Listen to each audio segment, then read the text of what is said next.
Hello friends, ओम श्री गणेशाय नमः। जय श्री कृष्ण। आप सभी का स्वागत है आपके अपने यूट्यूब चैनल पर। फ्रेंड्स, आज हम आपको इस वीडियो में बताने जा रहे हैं अश्विन मास की शुक्ल पक्ष की पापांकुशा एकादशी का शुभ मुहूर्त, व्रत पारण का समय, पूजा विधि, नियम, महत्व और पापांकुशा एकादशी की पौराणिक व्रत कथा और अश्विन शुक्ल एकादशी के दिन किए जाने वाले उपायों के बारे में।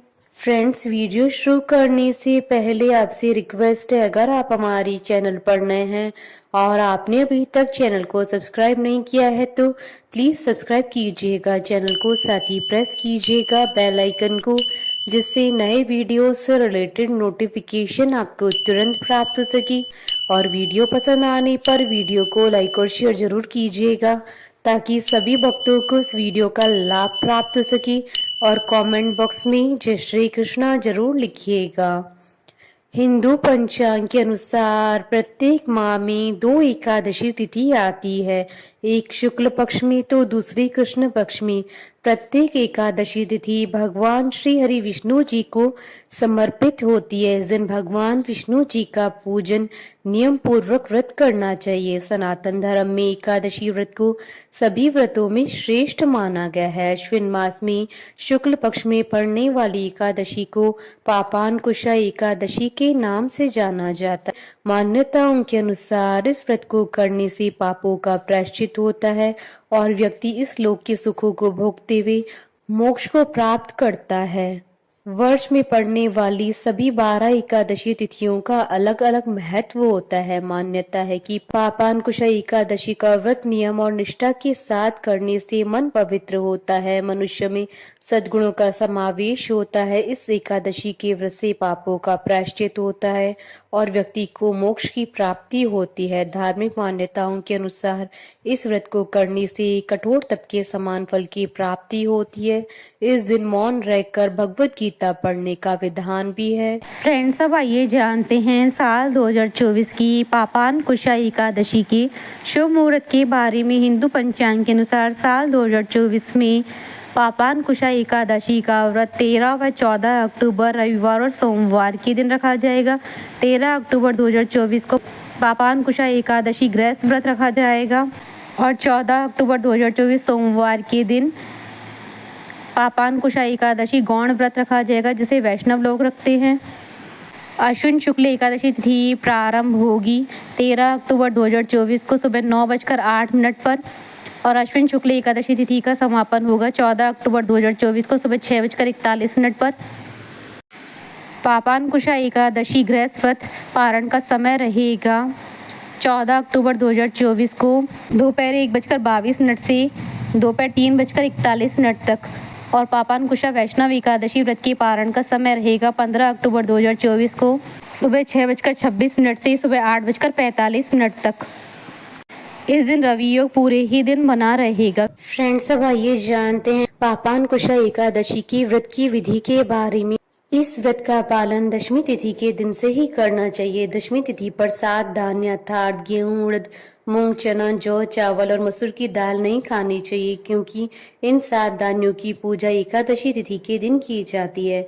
जहाँ तक संभव हो दशमी तिथि और एकादशी तिथि दोनों ही दिनों में कम से कम बोलना चाहिए। दशमी तिथि को भोजन में तामसिक भोजन का सेवन नहीं करना चाहिए और पूर्ण ब्रह्मचर्य का पालन करना चाहिए। एकादशी तिथि पर सुबह उठकर स्नान आदि करने के बाद व्रत का संकल्प लें।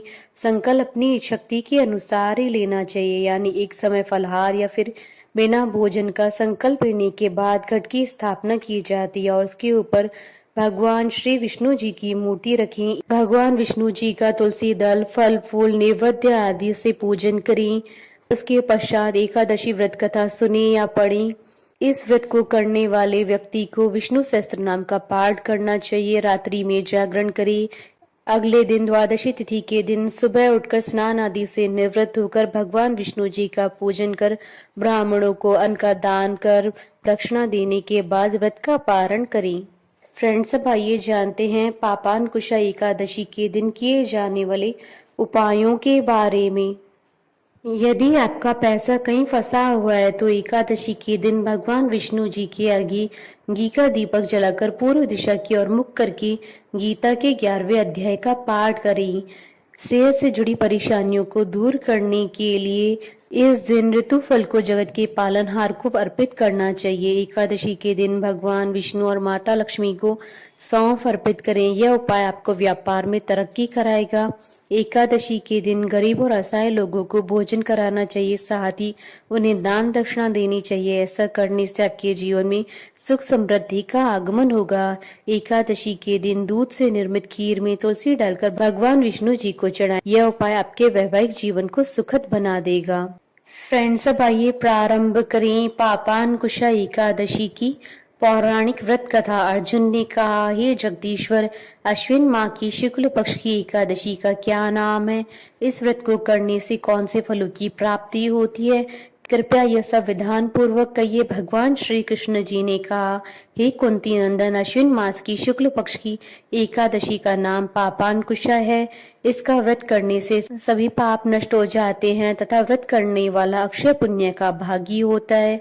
इस एकादशी के दिन इच्छित फल की प्राप्ति के लिए भगवान विष्णु जी का पूजन करना चाहिए। इस पूजन के द्वारा मनुष्य को स्वर्ग लोक की प्राप्ति होती है। हे अर्जुन, जो मनुष्य कठिन तपस्याओं के द्वारा फल की प्राप्ति करते हैं, वह फल इस एकादशी के दिन क्षीर सागर में शेषनाग पर शयन करने वाले भगवान विष्णु जी को नमस्कार कर देने से मिल जाता है और मनुष्य को यम के दुख नहीं भोगने पड़ते हैं। हे पार्थ, जो विष्णु भक्त शिव जी की निंदा करते हैं अथवा जो शिव भक्त विष्णु भगवान की निंदा करते हैं, वे नरक में जाते हैं। 1000 अश्वमेघ और 100 राजसूय यज्ञ का फल इस एकादशी के फल के 16 भाग के बराबर भी नहीं होता है। अर्थात इस एकादशी व्रत के समान संसार में अन्य कोई व्रत नहीं है।